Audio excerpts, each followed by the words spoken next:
వదిలిపెట్టేసి వైజాగ్ బాబాయ్ దగ్గరికి వెళ్ళడం ఏంటో నాకు అర్థం కావడం లేదు. మొగుడు పెళ్ళాలైనా లవర్స్ అయినా మాట మాట అనుకోకుండా ఉండర్రా. నీకు ఇది చిన్న విషయం కావచ్చు, నాకు చాలా పెద్ద విషయం.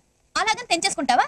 ఆ పిల్ల కోపం తగ్గిన తర్వాత నచ్చ చెప్పాలి. ఏంటి నచ్చ చెప్పేది? అదేనా చిన్న పిల్ల, ఆ మాత్రం తెలీదా? మరీ మొండిగా మాట్లాడుతా. అక్క, కాళ్ళు పట్టుకుని బతిమాలాల్సిన అవసరం నాకు లేదు. నేను కావాలనుకుంటే తను నా దగ్గరికి వస్తుంది.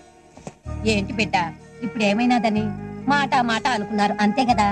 అయినా అతను పరేషాల్లో అతను ఉంటే నువ్వు ఇలా కోపంగా మాట్లాడచ్చా? తప్పు కదూ.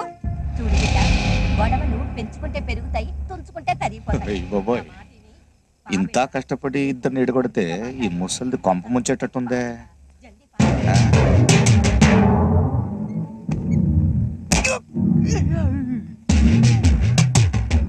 ఇంకా ఆలోచిస్తావేటి బిడ్డ? శైలు, ఇక్కడ నోటలి అల్లుడు ఊరికి వెళ్ళిపోతున్నాడమ్మా. నువ్వు ఉంటారా కొంప మునుగుతుంటే? దెబ్బలు తగిలింది నాన్న. వెంకట్ ఊరికి వెళ్ళిపోతున్నాడమ్మా. అదే అల్లుడు కోపంలో. ఏమైంది నాన్న? ఏం లేదమ్మా, అల్లుడు ఊరికి వెళ్ళిపోతున్నాడని ఆపుదామని వెళ్ళాను. చాలా కోపంలో ఉన్నాడు. ఎంతమంది మనల్ని శివాలెత్తిపోతున్నాడు. సరే, ఆఖరికి ఆడపిల్ల తండ్రిని కదా అని అన్ని చంపుకుని కాళ్ళ మీద పడ్డాను. ముసలాడని కూడా చూడకుండా కాళ్ళతో తనితే గాడ తగిలి పగిలిపోయిందమ్మా. సరేలే, పగిలితే పగిలింది. ఒంటి మీద దెబ్బ 4 రోజులు పోద్ది. కానీ ఇక్కడ నా కూతురి మనసు మీద కొట్టాడమ్మా దెబ్బ. ఉంగరం తీసి నేలకేసి కొట్టాడమ్మా.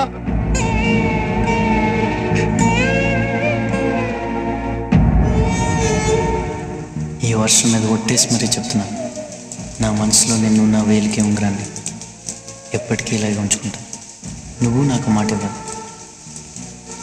ఎప్పుడు వర్షం పడినా ఇలాగే నన్ను హత్తుకోవాలి.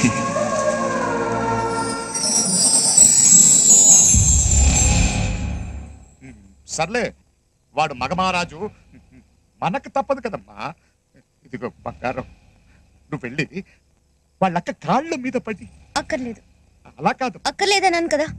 వద్దనుకుని వెళ్ళిపోయే వాళ్ళ కాళ్ళు పట్టుకుని బతిమాలే అవసరం నాకు లేదు. నేను కావాలనుకుంటే అతనే వస్తాడు. పోయేవాడు పోతూ పోతూ ఆ భద్రనగాడితో సున్నం పెట్టుకున్నాడు. ఆ భద్రనగాడేమో ఆ కోపాన్ని నా మీద, నా కూతురు మీద తీర్చుకుంటున్నాడు. నేను ఎప్పుడో తీసుకున్న అప్పు ఇప్పటికిప్పుడు తీర్చాలంట.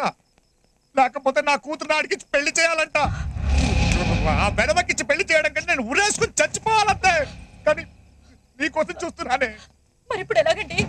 ఎలాగంటే ఆ ప్రొడ్యూసర్ ఏమో డబ్బులు ఉంచుకొని వెనకాల తిరుగుతున్నాడు. నా కూతురు హీరోయిన్ అయితే ఆ డబ్బు తీసుకుని ఆ భద్రన మొగం మీద కొట్టొచ్చు. కానీ పాపం అసలే తను అల్లుడు వదిలేసి వెళ్ళిపోతున్నాడన్న బాధలు ఉంటే ఎలా అడుగుతాను?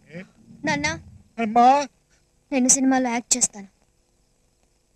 ఆ డబ్బుతో అతన్ని అప్పు తీర్చేయండి. అయ్యో, రక్తం అండి.